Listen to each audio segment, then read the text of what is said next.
Assalamualaikum warahmatullahi wabarakatuh. Ustaz Tobro nih, Insya Allah nih, Alhamdulillah ketemu di Pekalongan. Masya Allah. Ustaz, gimana kabarnya Ustaz? Alhamdulillah. Gimana Ustaz, sehat? Ini lama gak ketemu, kita terakhir 2021 kayaknya ya? Iya. Podcast di sana dulu. Ini waktu ke DS dulu ya? Iya. Ini makanya saya datang ke sini nih, ke Masya Pekalongan. Allah. Ustaz, ini fokus kayaknya di parenting lihat Parenting. buku Anto ini. Ensiklopedia Pendidikan Anak. Ini buku beliau nih. Sah nih. Sah artinya apa Ustaz? Sekolah orang tua hebat. Sekolah orang tua hebat. Kalimatnya sudah kalimat untuk motivasi Iya. supaya jadi orang tua yang hebat nantinya. Karena anak yang hebat itu lahir dari orang tua Masya yang hebat. Allah. Anak yang hebat itu lahir dari orang tua yang hebat. Berarti kita ini saya lihat satu bagian ini Ustaz. Iya. Mengenali bakat anak. Dari judul ini saya sudah pahamin ya bahwa anak itu berarti nggak semuanya mesti jadi ustadz. Iya, betul. Gimana menurut Ustaz Broni? Anak itu yang penting jadi orang bermanfaat. Masya Allah.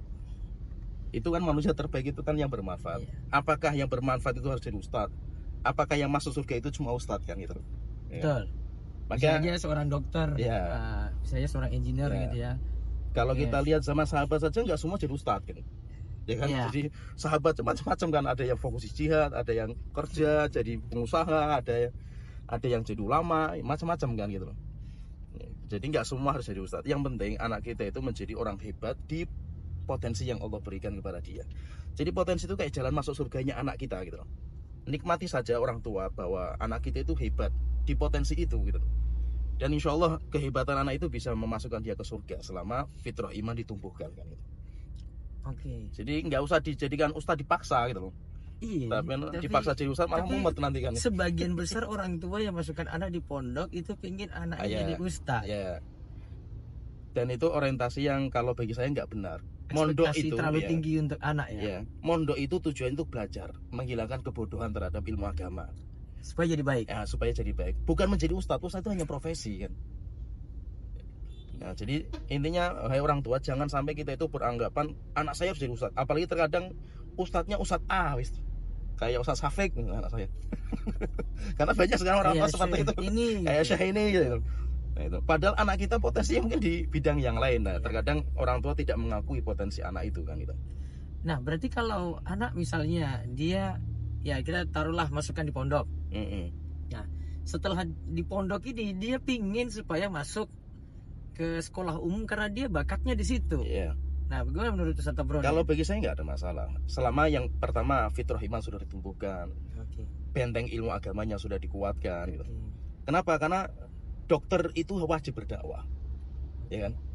Seorang pengusaha wajib berdakwah. Berdakwah itu wajib, tapi menjadi seorang ustadz nggak wajib, karena itu cuma profesi.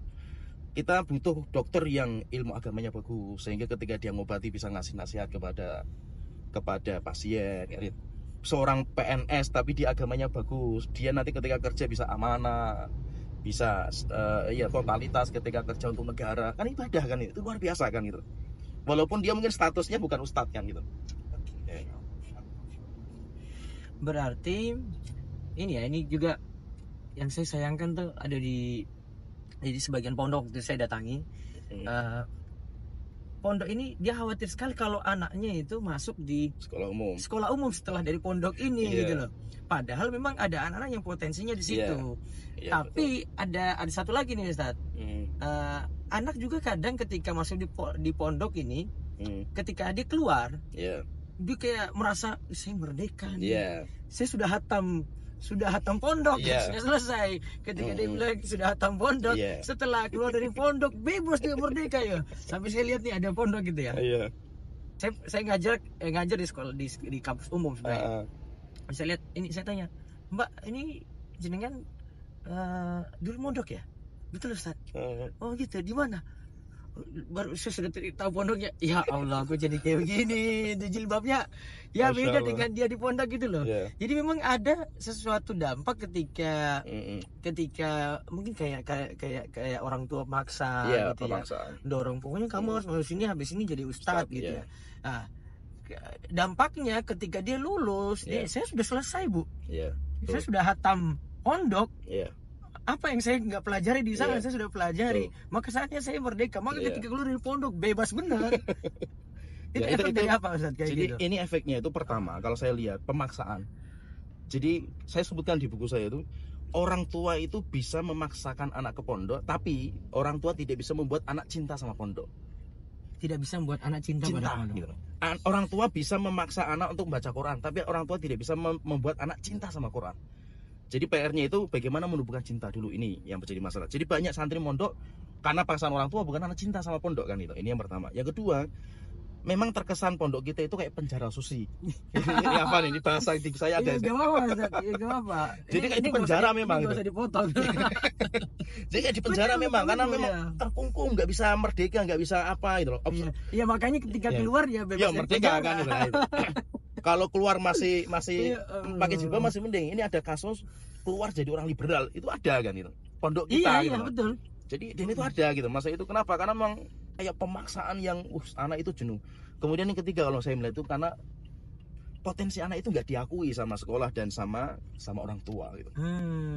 Padahal kalau potensi diakui itu masya Allah anak itu akan seneng gitu. Nah maka di kelas kita itu bagaimana mengetahui potensi anak itu bakatnya di mana, itu caranya ada di sini. Nanti pembelajarannya. Sini ada memakai firasat ya. Ada. Terus ada pakai alat ukur dan aplikasi. Alat ukur, ya. Ada melihat dan mengawasi aktivitas anak gitu ya.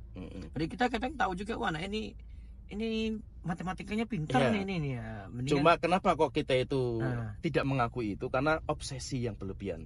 Jadi yang obsesi merusak ini juga kayaknya karena banding-bandingkan dengan anak orang. Kesalahan pendidikan itu copy paste sama orang. Iya. Bahasanya kalau bahasa Jawa sama Cinawa. Di media sosial tuh si ini iya. Bagus kamu kayak gini. Kayak gini terus akhirnya anak yang potensinya itu berbeda sebenarnya. Dan dia sebenarnya kalau dikembangkan ke potensi ini lebih bagus. Iya, tapi orang tuh paksakan karena lihat orang. Iya, betul.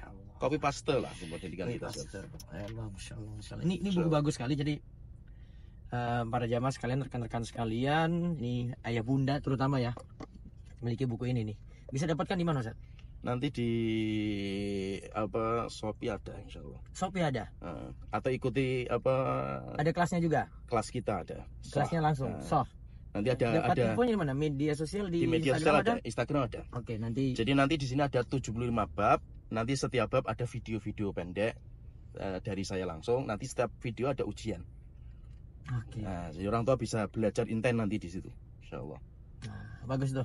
Ya, ikuti kelasnya ini ya.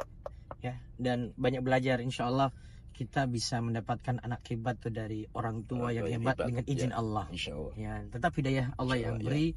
Kita harus tetap berusaha didik dan terus perbanyak doa. Insyaallah anak-anak kita jadi anak-anak hebat. Insyaallah. Allah barik fiik. Terima kasih Ustaz Tabrani. Masyaallah.